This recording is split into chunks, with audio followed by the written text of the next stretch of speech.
Hai teman-teman, saya Afni dan selamat bergabung di podcast Girls Talk, inspirasi perempuan muda dari Indonesia Timur. Di sini kita akan membahas segala hal menarik tentang perempuan-perempuan hebat yang menginspirasi. Untuk topik hari ini kita akan membahas tentang seorang perempuan yang mengambil posisi sebagai pemimpin dalam menghadapi stigma. Nah, di sini narasumber kita sudah hadir, Kak Ana. Selamat siang Kak Ana. Siang Kak Afni. Bagaimana kabarnya hari ini Kak Ana? Alhamdulillah baik. Alhamdulillah. Nih Kak Ana, kan Kak Ana kan dikenal sebagai perempuan yang mengambil posisi sebagai ketua di ya, organisasi kampus. Nih Kak Ana, kita mau tanya nih, apa sih stigma umum yang biasanya sering dihadapi Kak Ana khususnya sebagai ketua di lingkungan organisasi kampus? Terkait dengan stigma ya Kak Afni. Sebenarnya sebagai perempuan itu kita sudah banyak mendapatkan stigma-stigma, entah itu kayak terlalu emosional, kayak kurang ketegasan, kayak apa lagi dan juga kayak diragukan kemampuannya, entah itu dalam bidang mengambil keputusan. Sebenarnya banyak stigma-stigma negatif terkait dengan perempuan.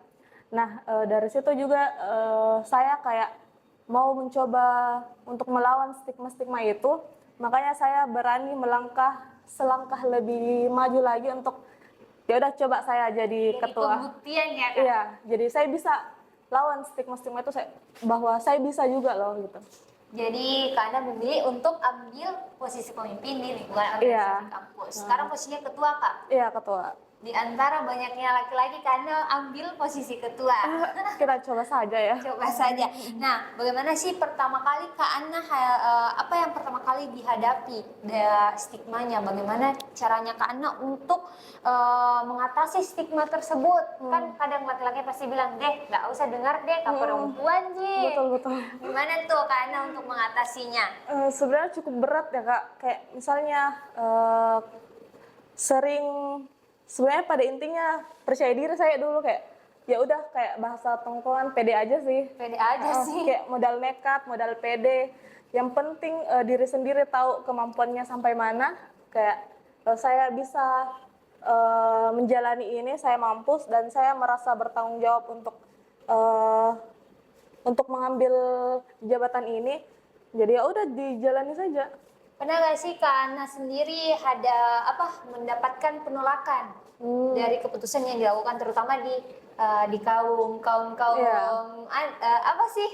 Ya, penolakan sebenarnya pernah dulu, sebelum menjabat pernah kayak dengar sebenarnya bukan saya yang ditunjuk jadi ketua, tapi karena laki-laki yang di UKM kok kayak lebih mungkin percaya sama saya, bilang saya bisa. Jadi karena mereka percaya sama saya, jadi saya abaikan itu penolakan dari atas, penolakan dari senior, karena anggota saya saja percaya kalau saya bisa, kenapa saya tidak percaya sama diri saya gitu.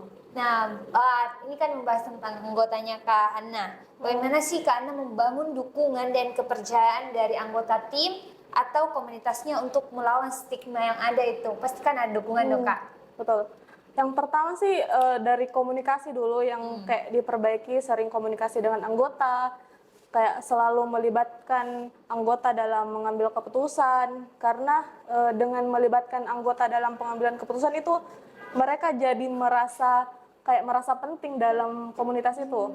Makanya setiap ada rapat, setiap ada masalah apapun kita diskusikan, kita secara transparan bahas tentang apa yang kendalanya, apa masalahnya, masalah internal maupun masalah eksternal kayak gitu.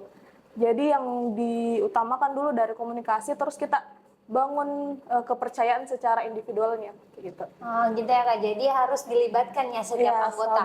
Nah, bisa nggak sih Kak Ana sendiri berikan contoh yang nyata nih, bagaimana sih stigma itu bisa mempengaruhi pengambilan keputusan dalam kepemimpinannya Kak Ana? Untuk contohnya itu kita sesuaikan saja dengan masalah yang ada. Kayak misal kemarin pas pameran, banyak yang kaget saya yang langsung jadi steering komitenya. Padahal sebenarnya belum cocok untuk saya. Belum bisa, kalau secara struktural belum bisa saya yang pegang posisi itu, steering komite. Nah, tapi karena saya kayak ditunjuk dan saya mau untuk mencoba. Jadi ya udah, karena saya ditunjuk ya udah saya ambil kesempatan itu, walaupun banyak kayak omongan-omongan miring kayak kenapa dia kayak gitu ya. Udah biasa ya Kak. Tapi Siap. bagaimana sih Kak Ana membuktikan bahwa bisa nggak sih dibagi kisahnya pada saat pameran itu bagaimana kesuksesannya dari hasil Wow. kerjanya Kak Ana? Sebenarnya kayak banyak kendala, banyak masalah, banyak apapun itu.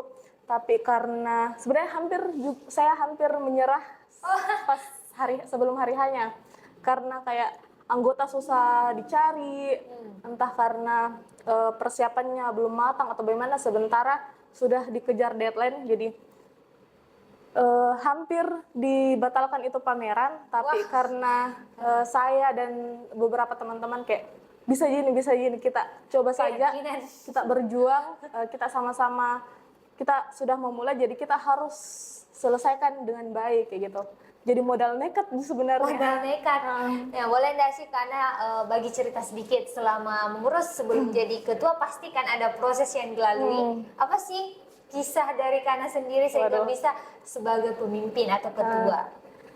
Sebenarnya saya mulai berani untuk dulu saya tidak berani ambil jabatan, tidak berani terlalu ambil resiko dalam organisasi dari SMA ataupun bahkan SMP, kayak tidak berani. Nah pas di perkuliahan saya melihat kayak dari senior-senior, dari angkatan atas, kayak melihat kayaknya ini seru kalau kita coba, karena kalau bukan di perkuliahan kapan lagi kita mencoba gitu kan.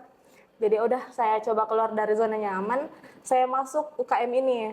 UKM yang kebetulan kayak tadi, kebetulan ini passionnya saya juga. Jadi saya suka di situ. Jadi saya coba. Nah pas saya setahun masuk di UKM ini, wah saya nyaman ternyata dari orang-orangnya, dari kegiatannya yang positif-positif. Jadi udah saya lanjut-lanjut. Walaupun kayak beberapa kali sempat merasa jenuh, wajar gak sih? Wajar ya. Merasa jenuh kayak, aduh capek mak deh, nggak mau mak kerasa berorganisasi. Tapi karena dari awal aku suka ini organisasi, aku suka kegiatannya, entah itu berkarya bareng sama anggota-anggotanya, bercanda-bercanda. Nah makanya saya masih tetap bertahan di sini ya, kayak gitu. Ya salah satu alasannya Ya, ya. dari orang-orangnya juga yang suportif lah. Nah terakhir nih Kak, mungkin Kak Ana boleh bagikan sama pendengar-pendengar kita, teman-teman, apa sih sarannya untuk perempuan-perempuan lain yang mungkin tertarik untuk mengambil posisi sebagai ketua, tapi dia merasa tidak percaya diri? Saran sebenarnya tidak banyak saran sih, karena saya juga masih baru di sini, masih belajar untuk jadi pemimpin yang baik. Jadi mungkin untuk teman-teman perempuan-perempuan hebat yang di luar sana yang mau untuk mencoba selangkah lebih maju dari perempuan-perempuan lainnya, yakinkan saya sama diri kita sendiri bahwa kita ini bisa, karena yang tahu diri kita, kemampuan dan kredibilitasnya kita ya cuma diri kita sendiri kan. Jadi apapun yang mau dilakukan, apapun yang mau dijalankan, kita jalani saja, percaya diri, karena kalau ada kesempatan ya kenapa tidak gitu kan. Selama ada kesempatan ya. Iya. Nah teman-teman jangan lupa untuk terus mencoba dan selangkah lebih maju dari perempuan lainnya. Karena tuh sudah kasih saran bahwa kita memang terlahir untuk hebat ya Kak. Iya, semua perempuan itu hebat ya. Hebat, terlahir untuk hebat. Nah untuk hari ini sekian dulu dari kita, sangat menarik ya teman-teman dan sangat menginspirasi. Nantikan podcast kami yang lainnya. Jangan lupa like, comment, share, and subscribe. Bye-bye. Bye-bye.